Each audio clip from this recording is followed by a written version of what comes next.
guys literally screamed at me, "Get out of the fucking road, you fucking hippie." I'm like, it makes me so mad. Like, why are you saying I'm a hippie in that way? Like, she's like, Kyla, you are a hippie, and that's what's so beautiful. Why did you get so angry? Why did you get angry? It's like, because I wonder why she got angry. I don't like being yelled at, first of all. I don't like feeling why she doesn't out like of my being place. yelled at. And I also got hit by a car when I was 6 years old, so like, you do not fucking hit me. I see.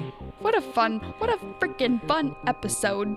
Well, thank you for saying that, because triggers, They are not feel goods. they're not feel goods, but you can add like a degree of playfulness to them, But not false positivity. and not at all, but in the way of like, I wonder what that triggered. Triggers, right? Ha. But to get that vulnerable space available for myself, it's gonna work best if I say, Kat, I wonder what the fuck that triggered. Well, that's why I kind of do that too. That's where the shake it out comes into play. Because then I just start fucking laughing my ass off just because I'm being weird. The tears are gonna come out either way. Yeah. So you might as well create a comfortable space for yourself to go there. Yes. Rather than being stuck in the triggered not feel goods. And Yeah. And especially like when you're in blame of the circumstance, the person or the situation that made you feel that way, then you're just going to reiterate it, and it's going to go and it's going to go and it's going to go and it's going to go. There's no reason that either of us couldn't have taken those experiences and been like, who the fuck did these guys think they are? Like, the audacity of them. How rude. How rude. But the longer we sit in that, the longer we keep it with us. Hello, Meow Meows. Thank you for your time today. What we plan to focus on within our second series, Ego Death, is diving inward through our own personal transformations. Speaking about feeling our emotions, expressing them appropriately, and not throwing them under the rug. Dismantling our egos and inner narratives, recognizing our fear and shame. Exploring our triggers, what they mean, and choosing the type of emotional energy we want to live with. Alrighty, Meow Meows, let's dive inward.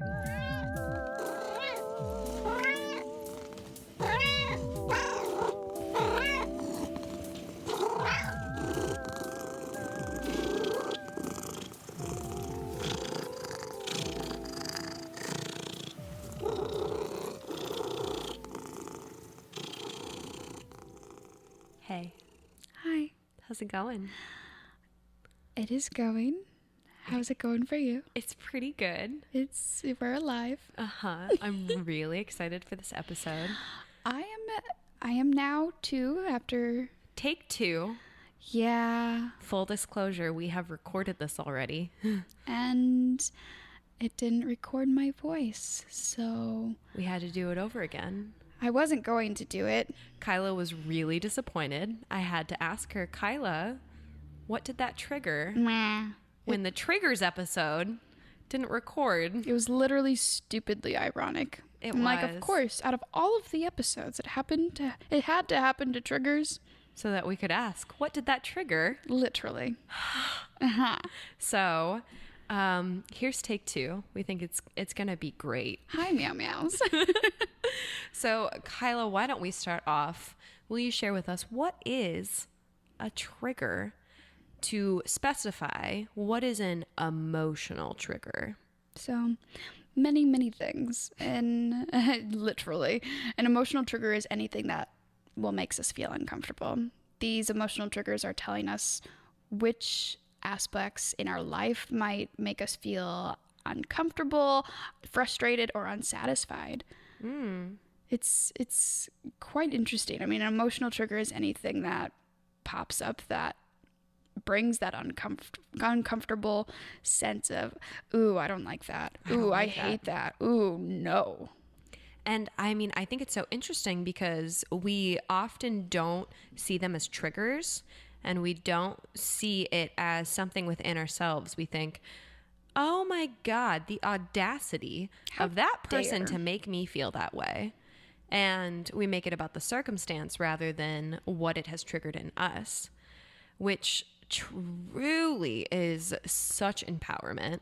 And it doesn't mean that you're letting other people off the hook either. Oh, no. It helps you cultivate those boundaries. It helps you understand yourself deeper and more full. It does. Fully.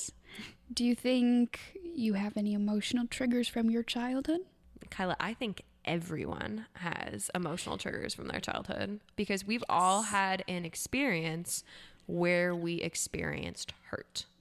And so we could all dig deep, and at the end of every trigger is an experience of disruption or disconnection with our caretaker. And honestly, anything that threatens the bond to a caretaker is, by definition of attachment theory, emotional trauma.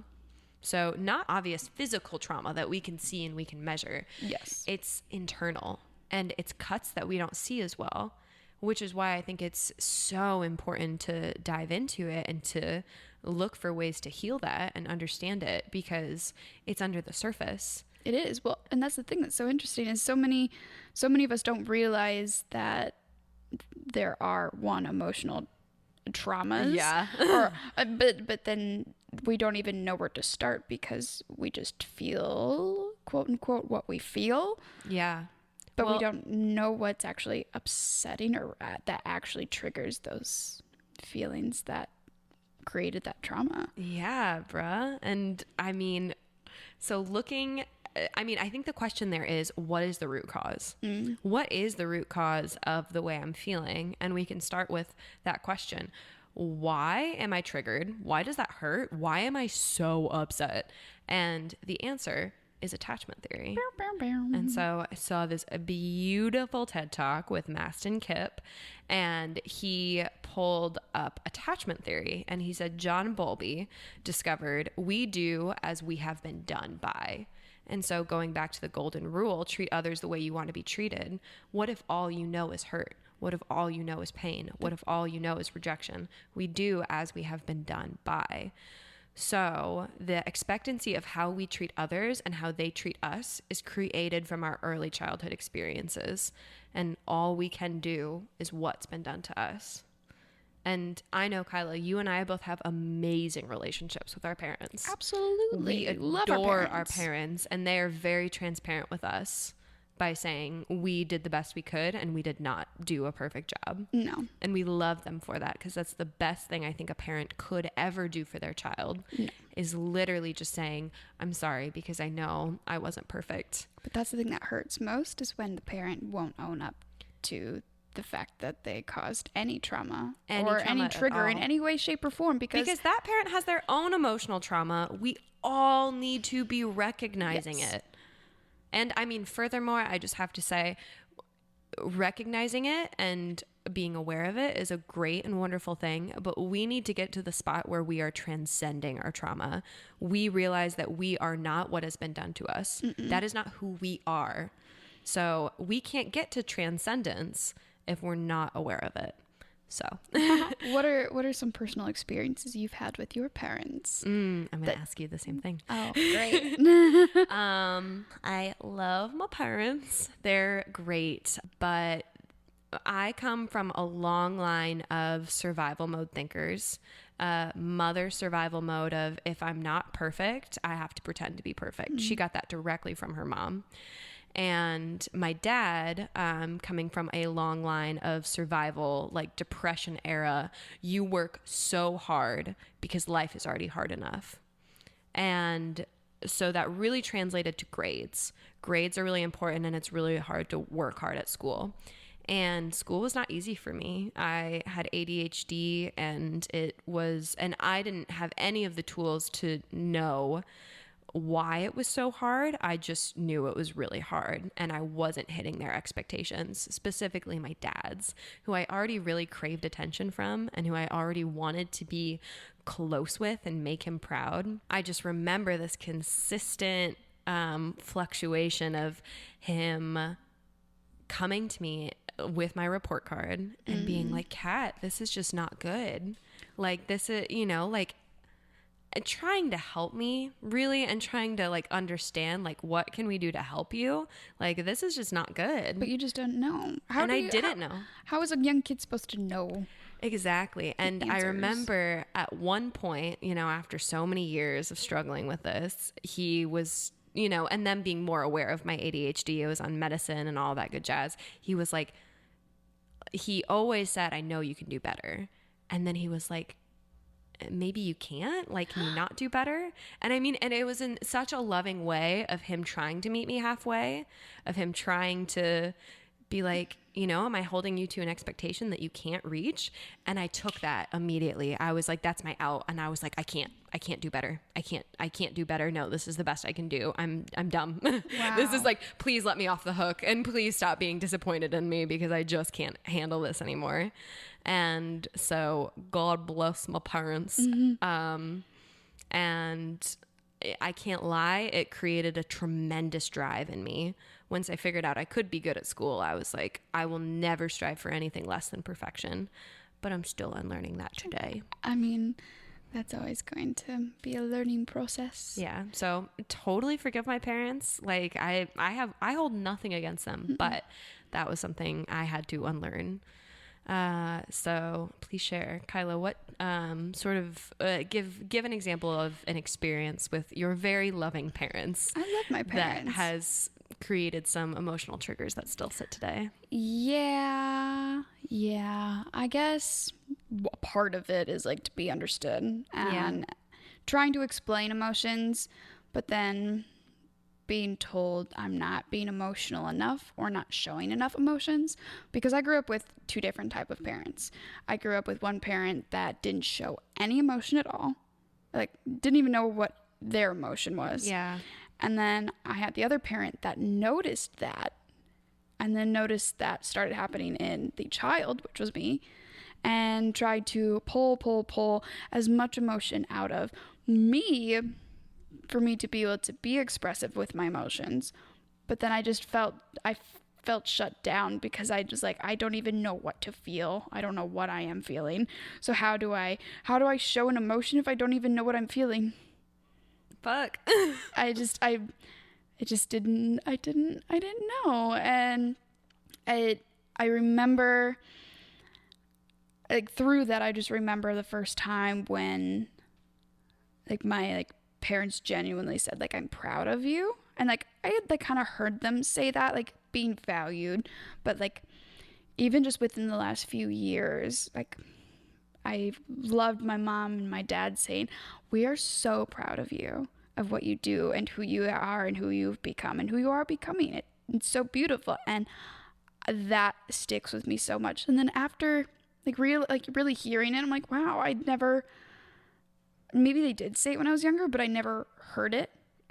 Or maybe I didn't know how to receive it with the emotions that I've felt so stuck with. Both of us.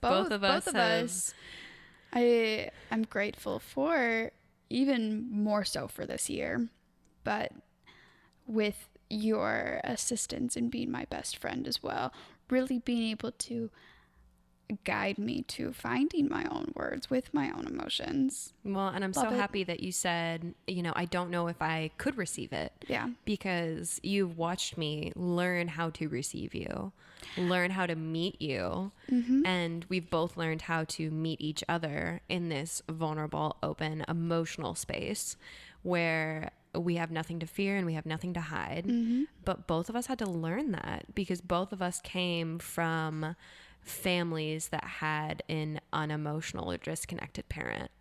In one way, shape, or form. And, you know, that's the majority of families. Again, people are doing the best they can. Some are doing the best they can. I truly believe everyone is doing the best they can within the limits of their present awareness. Yes. But that is a personal belief. And so nobody has to adopt that for themselves. No. Everyone is welcome to their own opinion. Yes. And so I'm sorry if me saying everyone's doing the best they can triggers anyone at all. Getting back to the episode. Yes. So now think of something that just instantly gets under your skin. How does that make you feel?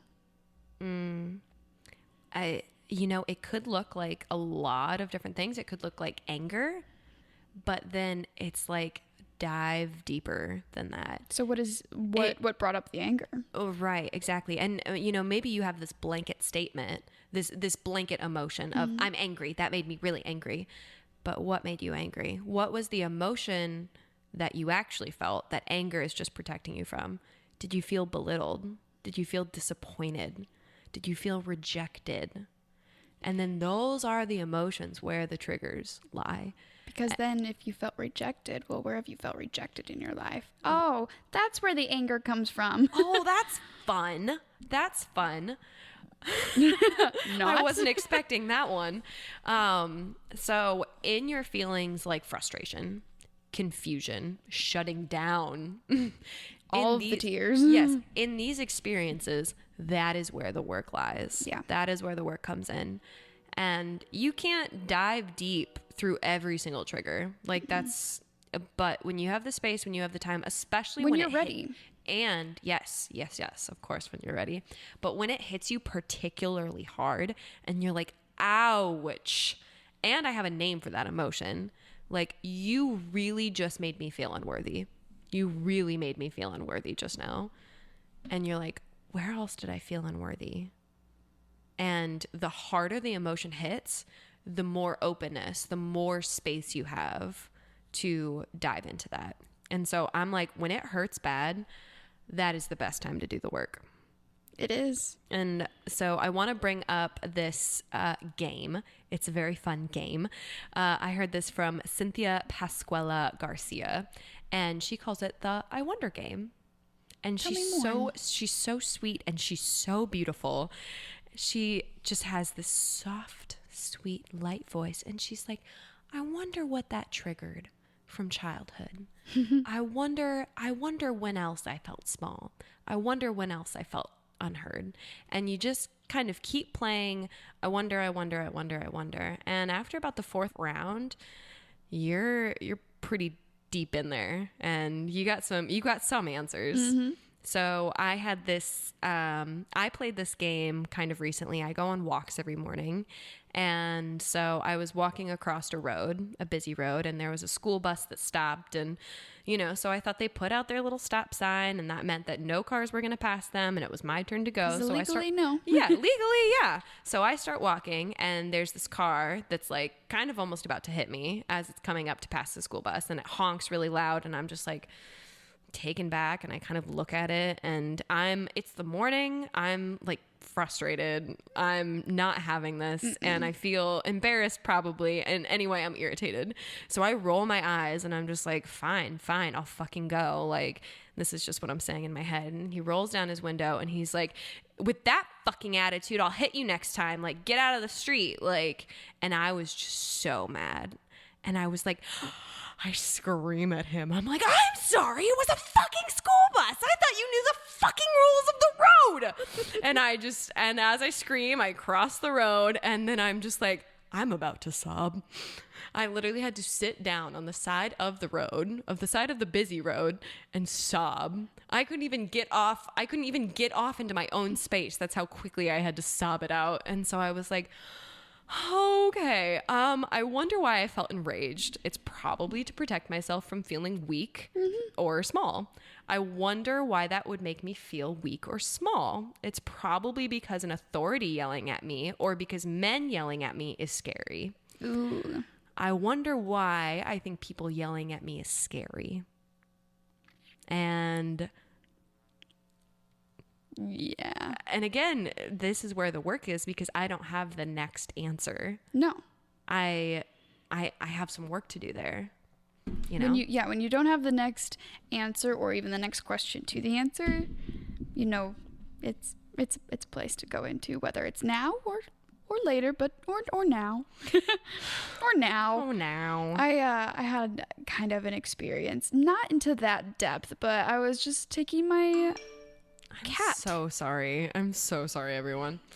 Let me just make sure mine's off. Okay, it wasn't. Sorry. I'm so sorry. All right. Continue. Anyways, not triggered. I just always ask every single time. I'm like, all right, do we have our things off? Yes. She didn't ask this time. No, I just turned your phone off assuming that you would, but next time I just won't assume because I love you. Okay, anyways. So I was just walking around at nighttime, like out on like the main street, so there's a bunch of lights, whatever, and I had the right of way. So I start walking across the street, and then this like van like starts like zooming past me as soon as like the light like flips. Like I'm in the middle of the road, so I'm still walking. I'm not going to run because I'm walking. For context, she never hurries across the road. She's always like, no. yeah, she's like, fuck no, I will walk at my pace. I was like, I'm already walking. Like, if you are so busy that you need to run me over, then you can run me over and you go to jail. That's fine. But anyways, so I am in the middle of walking across the road and the light flips. So I just keep walking. And then all of a sudden this van starts coming up right next to me and says, "Get out of the fucking way, you fucking hippie." And I'm like, did he yell it or did he say it like softly? I'm keeping quiet. Oh, I see. I screamed earlier, so you can scream. I know. Okay, anyway, so he yells at you. Get out of the fucking road, you fucking hippie. Yeah, he literally fucking yells at me. And I flip him off. I'm like, how dare you? I'm like, who the fuck do you think you are screaming at me? And why is hippie a bad thing? So I just held it in. You went and sobbed it out immediately. I held it in and walked around for another half hour. You took that with you. I took it with me, and then I went home and talked to my roommate, and I told her this. Like, same exact story. I'm like, these guys literally screamed at me, "Get out of the fucking road, you fucking hippie." I'm like, it makes me so mad. Like, why are you saying I'm a hippie in that way? Like, she's like, Kyla, you are a hippie, and that's what's so beautiful. Why did you get so angry? Why did you get angry? It's like, because I wonder why she got angry. I don't like being yelled at, first of all. I like feeling why she doesn't out like of my place. And I also got hit by a ar when I was 6 years old, so like, you do not fucking hit me. I see. So big words from someone who said, if you're in such a rush, you can run me over. Yeah. Anyways. I love that though. Thank you for sharing. Yeah, thank you. What a freaking fun episode. Well, thank you for saying that, because triggers don't, they are not feel goods. They're not feel goods, but you can add like a degree of playfulness to them, but not false positivity. And it's not false positivity, and not at all, but in the way of like, I wonder what that triggered. Triggers, right? I'm triggered by that. Don't like that. So I try and approach triggers, especially emotional triggers, with this degree of playfulness. It's just how I need to. That's how you cope. Yes, exactly. It's how I need to wrap my heart around it, not my brain around it. I mean, it helps my brain, but to get that vulnerable space available for myself, it's going to work best if I say, Kat, I wonder what the fuck that triggered. Well, that's why I kind of do that too. That's where the shake it out comes into play. Because then I just start fucking laughing my ass off just because I'm being weird. Well, and especially being weird. because like the tears are going to come out either way. Yeah. So you might as well create a comfortable space for yourself to go there. Yes. Rather than being stuck in the triggered not feel goods. And and especially like when you're in blame of the circumstance, the person or the situation that made you feel that way, then you're just going to reiterate it, and it's going to go and it's going to go and it's going to go and it's going to go. There's no reason that either of us couldn't have taken those experiences and been like, who the fuck did these guys think they are? Like, the audacity of them. How rude. But the longer we sit in that, the longer we keep it with us. And so I definitely want to make the distinction between emotional triggers and emotional trauma. Yeah. There's the big T, which is the trauma that we all recognize to be valid across the board. Abuse, PTSD, physical neglect. Yeah. And so we're going to get into that as well. But what is just really important to recognize is that we all have emotional trauma, and it is valid. It is valid. It doesn't need to be compared to the giant, big traumas that some people do face, and we do have to hold space for that. But you have to hold space for yourself too, because you have experiences and they have created trauma and they have created triggers. And if we're not dealing with these triggers, then they're just festering and they're manifesting some nasty shit. You don't want that. I don't want it. You gotta poop it out. Poop it out. You're not the poop. You're not. The poop's the emotions, by the way, so you gotta poop that shit out. You gotta poop that shit out. It's kind of fun to say. I like it. Again, adds a degree of playfulness. It does. All right, so now we are going to get into Defend. bigger traumas and more recognizable traumas like PTSD. Meow. So, Kyla, how do you think PTSD comes into place with this? And how does the brain store something like trauma? It's very interesting. So PTSD is post-traumatic stress disorder. Yes. Yeah, it's fun.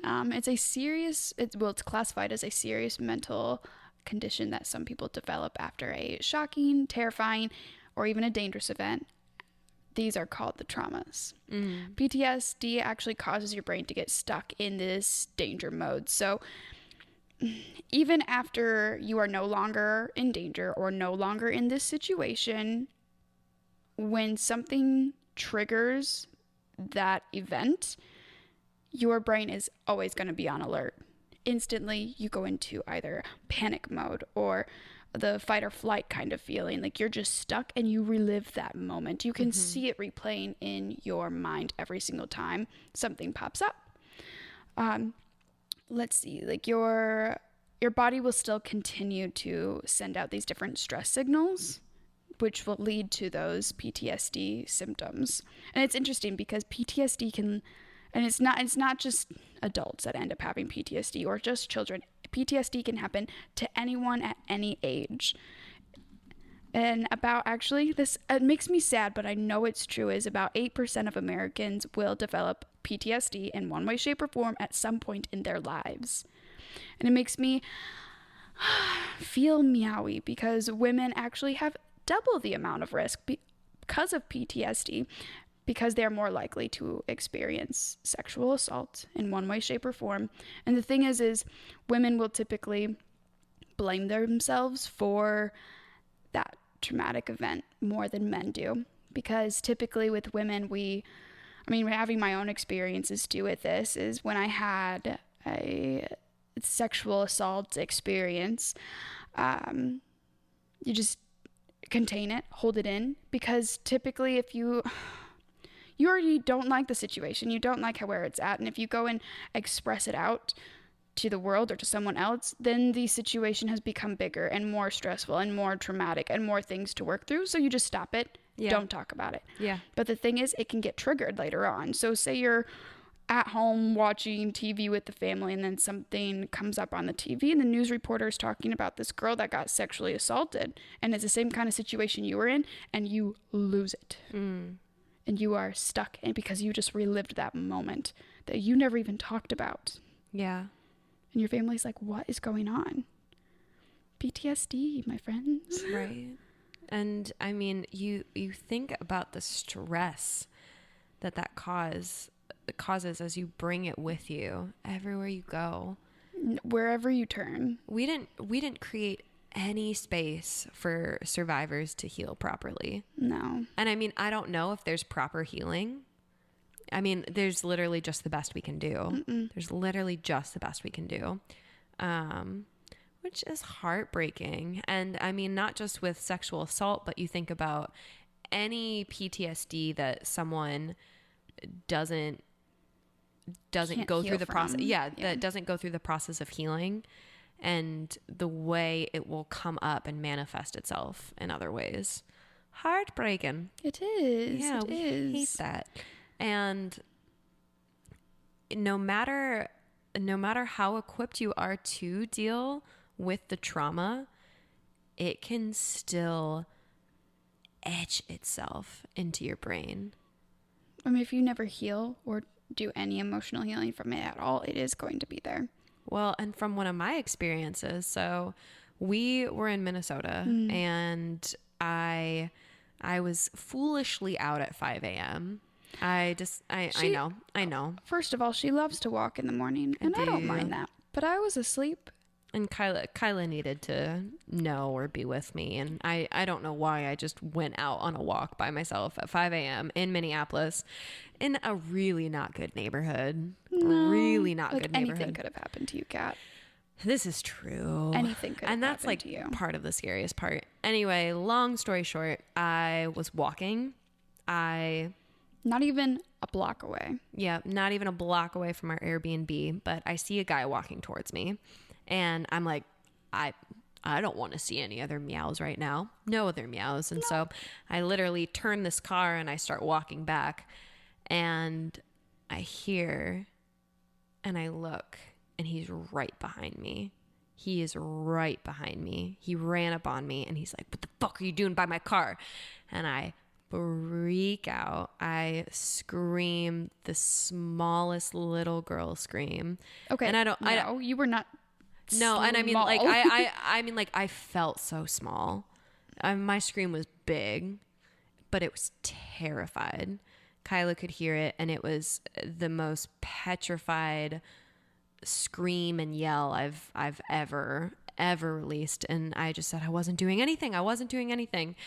And I sprint up the stairs and I get into the Airbnb as soon as I can, and the door was locked. So luckily Kyla was there to open it, and then she shut it right away. But of course I was petrified. Because he was so close to me. And regardless of wherever he was at in his mentality, if he thought I was trying to break into his car, if he was just in his own survival mode, like, I quickly had to sit down and just be like, I forgive him for running up on me. I forgive him for whatever was going through his head.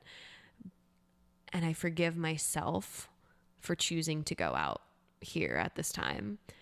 And so, and I cried and I held Kyla, and I thought that I had healed, and I thought that I had gone through what I needed to go through, and that was hopefully going to be the end of it. And it was terrifying every time I thought about it for the rest of the day and the rest of the trip. But I was just like, I've forgiven him and I've forgiven myself, and so it's okay. And it was not okay to my brain. My brain has had so many freakouts now where it's like, who the fuck is behind me? I have dreams where I turn around and someone is right behind me. You already had those dreams before. No, not really. No, I thought you had like dreams of people chasing you. I have dreams of people chasing me. Totally different. These dreams are, I turn around, like I'm walking the streets of Waterloo, and I turn around and someone's right behind me. Mm-mm. And the insidious part is they're not grabbing me. They're not chasing me. They're not doing anything. I don't know what they're going to do, but they're close enough to grab me. Mm. And that's what's so terrifying. So I'm just like, I healed the best possible way that I could have healed. And I still have these little triggers now. So I'm like, it's hard. It's hard, and you don't know exactly what's going to work for you, and it's going to be an ongoing process. Yeah. So if you would be willing to so kindly share an experience that you have with PTSD, and especially what has worked for you in healing that. Yes. I do have to say first, though, it always gives me goosebumps when we talk about that situation that happened on our vacation. And I try and minimize it. Why? Because it was scary. But no, I know it was scary, but there's no reason to minimize it because it happened. I know. And I hate that it happened to you, and I hate it happened to us. But I'm so grateful that that's what happened, and that you did get that trauma. So you were scared, which sounds awful, but it's because I have to be more careful. Something worse was going to happen. Yeah. And I mean, dude, the brain is a beautiful thing. It keeps us safe. It does. It keeps us safe. That is the reason you have PTSD. Yes. That situation happened for a reason. That situation happened because something worse was going to happen. Well, if that didn't, not then, but another time.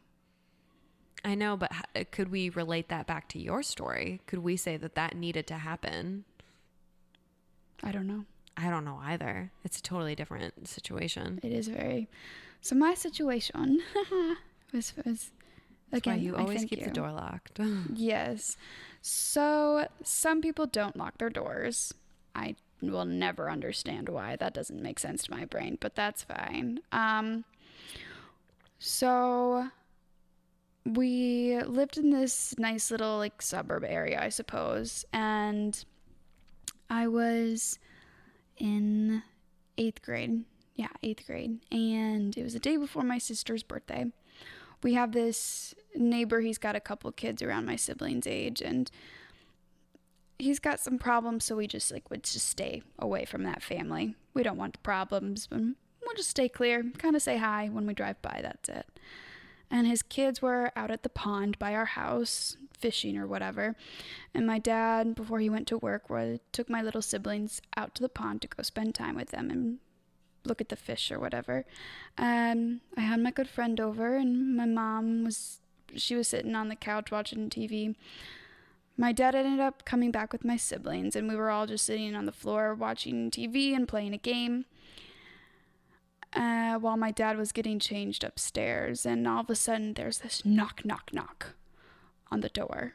And typically, I mean, there's always neighborhood kids and stuff that would come around. So naturally, my little brother, he ran up to the door, and I think he was like 7 or 8. He went up to the door and opened it up, and there's this big guy, and he steps in to our house and screams at my little brother, "Where the fuck is your dad?" My mom jumps up off the couch, and my dad runs downstairs, and I grab my little brother. And my parents are very calm people, and so when someone's very triggered or upset, they're like, "What's going on? Like, how can we help? Why are you in our house?" And he sees my dad, and he's like, "I'm gonna fucking kill you," and starts chasing my dad and like puts his hands out to choke my dad. And my mom flips around and says, "Call 911. My friend took my little siblings around the corner so they didn't see what was going on. And I call 911 and I'm speaking to them about this guy in our house, our neighbor. He's trying to kill my dad, and I didn't know why. And I look over and I see him choking my dad, and my dad's face black and blue. My dad is literally dying, and my mom is doing everything she can to pull this big guy off of my dad. And finally she ends up like grabbing the back of his shirt and like choking him a little, and he picks my mom completely off of her chest and throws her over like 10-15 feet to us kids, and she breaks her tailbone on the ground, and we all just scream and run to her because what else are we to do?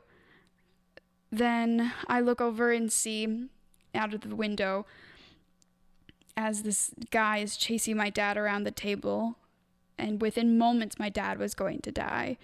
I see his wife from the pond where she's freaking out, and she runs to our house and stands in the doorway. And outside of the doorway she yelled his name, and he changed. He went from crazy psycho to nothing happened. He let go of my dad, and he just left and walked to his house like nothing happened. We closed the door and slammed it, and we turned to my friend and said, "I'm so sorry." And she said, "Oh, it happened. It's okay. This would happen all the time with my dad. That's why he got deported." What? So finally the police came after way too long, and they took pictures and brought us in to the police station and did our testifying. I think we ended up like staying in Des Moines for the night, or like a couple nights, because it was too scary. Yeah. And it was, my brain kind of just shut off from there. I already had struggled with emotions, but I was done after that. I don't know how you could make sense of that. I was 13, and you would have been close to your sister's age now. Yeah, Wow. Imagine her going through that. I can't. What? What? Yeah. I didn't even think about that. That's a whole thing. Ouchie. So we ended up doing like EMDR, which is Now, and did your mom know to get you guys in therapy, or did someone like at the police station or like through that like recommend that you guys my mom get went therapy? to like school for like has her master's degree in like counseling, So she knew that like they need to be in therapy right away. We all need to. So so smart. We went through a different like couple like therapies and stuff, but we ended up going to like this eye movement therapy specifically for PTSD, and that was healing. Another thing that was healing was my dad and I went to the police station and actually listened to the tape of me calling the police, and that was a whole thing. And what was the healing part of that for you? Just like recognizing the realness of it. Yeah. And feeling knowing that it did happen. Yeah, feeling it out, and then I mean, I don't know if I'll ever like fully release it out. I don't think that will happen because it will always be with me. I was going to ask you today, you know, I know how you feel about doors, and doors must be locked, and doors always must be locked. Doors are always locked. Windows are always covered. Mm-hmm. Doors are always locked. Windows are always covered. Oh my God, I had an experience that I called maintenance because I needed something fixed at my house. And I had been waiting, but I never had gotten a call or a text or an email confirming like when they were going to come or what day, nothing. Oh, okay. And then all of a sudden I'm like sitting upstairs in my house, and like first thing in the morning I see like this like white truck kind of like coming by my house. Like unlabeled? Yeah, unlabeled, nothing in the bed of the truck, no shirt the person was wearing. And but you did see the person? Yeah, and he like comes like, he like parks like a couple like doors down, and then all of a sudden like moves from there to like right in front of my house. I'm like, don't like that already. And then he gets out of his truck very quickly and comes up to the door and starts knocking on the door. Triggered. And I'm like, I don't move. I stay right where I'm at. I'm like, I don't fucking move. I had a friend over, and I was literally stuck. I could not move. And then this guy starts ringing on my doorbell incessantly. Ring, ring, ring, ring, ring, ring, ring. I'm like, what the fuck? Who is that person? My friend, he's like, well, I'll go downstairs. I'm like, no, you don't fucking go anywhere. Don't even move. Yeah. I'm just sitting there crying. Oh. I'm like, don't move. Don't go anywhere. You're not going to the door. We don't know who that is. And then all of a sudden I get a call from a number I don't know because he's on his phone calling. I don't know who the fuck that is. Then he calls me again. Maybe it was him, maybe not. No voicemail was left, no text message. And then all of a sudden, ringing on the doorbell again and knocking at the door again. I do not do a thing. Yeah, she triggered. Finally, that person left, and I lose it. I'm lost. My brain's done. So I literally clean my whole house. I clean my whole house top to bottom because I can't even think. That's trauma, friends. So, yes, when I am so triggered by the sound of a knock on the door because of that experience, because of how that happened to my little brother, to how that happened to my family, that my dad almost died and my mom is still hurt years later because of that person. For no reason at all, he came to try to kill my dad because his children lied and said my dad broke a part of their fishing pole or whatever. Yeah. That's crazy. That is crazy. And I mean, I have to just salute you and hold space for that. There's no explanation there. There is no explanation, and that's why it's so hard to heal from something that you don't understand. Mm-hmm. And especially when the worst case scenario did happen. And I mean, it was caused. Yeah. Like, and of course it could have been worse. Like, you can celebrate tremendous gratitude in that it could have been worse. It could have been worse. My dad could have been literally killed. My mom could have been killed. We could have been killed, but we're not. And we're here. And we love each other. And that's wonderful, but you took some trauma with you. And yeah. And maybe it's for something in the future. Maybe. Maybe where something will happen or something will occur or someone will didn't even realize they didn't lock the door, and I locked the door because something else could have happened. Yeah. Maybe. And I mean, and no. And that's a beautiful thing to take with you. I encourage you to take that with you forever, that practice. And that's how I think of it as. I'm like, okay, well, there's got to be hopefully a reason, whether it's a reason or not. Yeah. Whether it's 50 years down the road. I don't know. But it, I know when it comes back to that phrase, people are doing the best they can.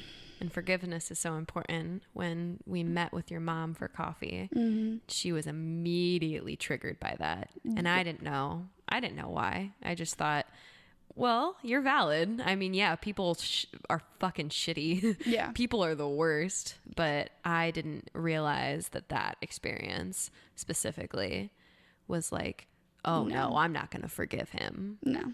And nor should you ever have to. No, you don't have to. I mean, it's healing in different way, shape, and form. It protects you. I think it's I wouldn't call it healing at all, but I would call it protection. It's mad protection. And it's your body getting ready to fight. Because even if you don't want to forgive that person or that situation, you can forgive the emotions that come up to yourself. I'm like, forgive yourself. Forgive, even if it's something you didn't do, just forgive yourself for being sad or angry or whatever it may be, because that's okay. Yeah, that is okay. And I'm really not gonna tell anyone to forgive someone. Fuck no. And not even like that you're not ready to forgive. I'm just like, you don't owe them your forgiveness either. They don't deserve it. And they don't. You know what? They don't deserve that. But you don't forgive them for them. No. You forgive them for you. And if you need to stay in protection to make sure that you're safe, that's okay. That is okay. Wherever and whatever you are comfortable with and where your comfort lies. Because traumas, triggers, PTSD is fucking hard. It is hard. And we all have them. Yeah. We are living in a world right now where a lot of people are still in the denial of their trauma. Most are. And if you deny your trauma, you can't recognize someone else's. Absolutely not. I mean, maybe you can see it, but I mean, like, and that's where it comes back to the big T too. Yeah.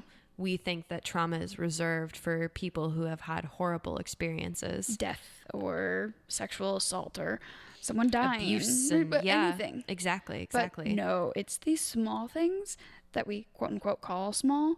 Well, they're not. And that's what can be so much more insidious because it's just lying beneath the surface. And deceiving to your own brain. Popping up all of the time with so many beautiful excuses of that person was fucking rude and I fucking hated that. And that really upsets me. Nope. But when we dive in, we can learn a tremendous lot about ourselves. And I encourage everyone not to forgive what made you feel this way. If you're not ready for that, you never have to be. You never have to be. But forgive yourself for having these triggers, for feeling the way you do, and start to create a space where you can feel what you need to feel, going back to last week's episode, and you can be okay feeling those things when those triggers do pop up. Those triggers don't have to be okay. But it is okay to feel them out. Yeah. Yeah. Let's let it be okay to feel. Those triggers don't have to be okay. It's not okay what happened. It's not okay what happened. It's not okay what happened. But if we are to the awareness stage and we know that it did happen, we want to move to transcendence. We want to transcend these triggers and this trauma. Because that's where freedom lies. You don't want to feel those emotions festering in your body for so many years because that's harder to dig out. It's a lot harder to dig out. It's a lot easier to dig out a sliver when it's at the surface. It's true. It's true. You are not what has been done to you. No. You never deserved it. It's not okay. It will never be okay that happened. And no one deserves your forgiveness. And it is okay to feel them out. It is okay to feel it out. Be with the emotions, however they come to your mind. It's beautiful. I'm happy that we redid this episode. Me too. It's been a long time coming. Yes, literally. But we had to. No matter how triggered, we had to. Oh my goodness. I love exploring my triggers with you, and I love hearing your experiences. Ditto. And I thank you for sharing all of them with me. Me too. I'm grateful to have the space held and to hold the space for you. And Meows, we open this space up to you. We open this space up to you for as much as You can do it. my tummy. I gotta pee too. For as much of this space as you need to take, we have created this for you. Take as much of this space as you need. This is for you. Take some space from us. Take it. Take it. Literally, we are giving you just things that we've learned. And we invite you to do the same. We will hold space for you. If you want. Exactly. If you want, because you have the choice to.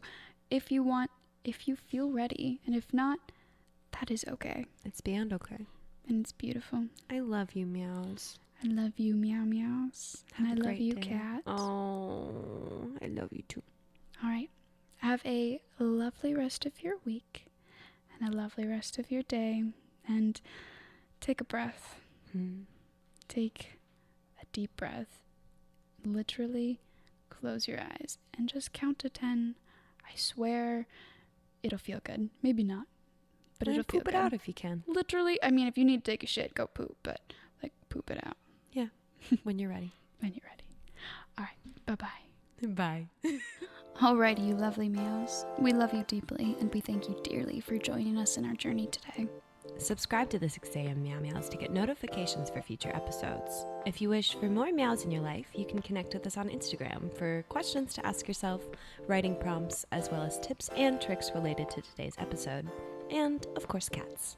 If you're more of a visual person, find us on YouTube for the video version of these podcasts. Or you can join the conversation on Facebook. Share what you think, what you learned, or something you would like to add to our discussions. To get in touch with us, or if you have any questions, email us at the 6am meows at gmail.com. And all of these links will be listed below, so just scroll on down to get connected. As always, we are learning through this journey, so your comments and perspectives are a fundamental part in helping us gain understanding and shifting our current realities. Again, thank you for your time, and have a perfect rest of your day. Goodbye, beautiful meow meows. Goodbye!